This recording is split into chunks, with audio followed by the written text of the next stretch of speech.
আজ বানাতে চলেছি মানকচুর ডোগা পোড়া বা ডাঁটি পোড়া বাটা। তার জন্য প্রথমে মানকচুর ডোগাটা ভালো করে পুড়িয়ে নিতে হবে।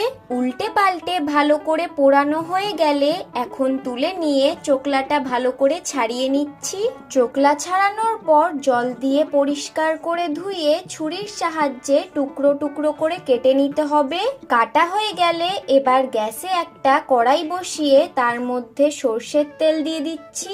তেল গরম হয়ে গেলে তার মধ্যে কয়েকটা শুকনো লঙ্কা আর কয়েক কোয়া রসুন দিয়ে হালকা ভাজা ভাজা হয়ে গেলে এর মধ্যে কালো জিরে আর কাঁচা লঙ্কা দিয়ে ভালো করে ভেজে তুলে নিয়ে একটা মিক্সার জারের মধ্যে পুরোটা দিয়ে ভালো করে পেস্ট তৈরি করে নিয়ে ওই একই তেলের মধ্যে বাটা আর পরিমাণ মতো নুন দিয়ে মিনিট 5 শুকনো করে ভেজে নিতে হবে।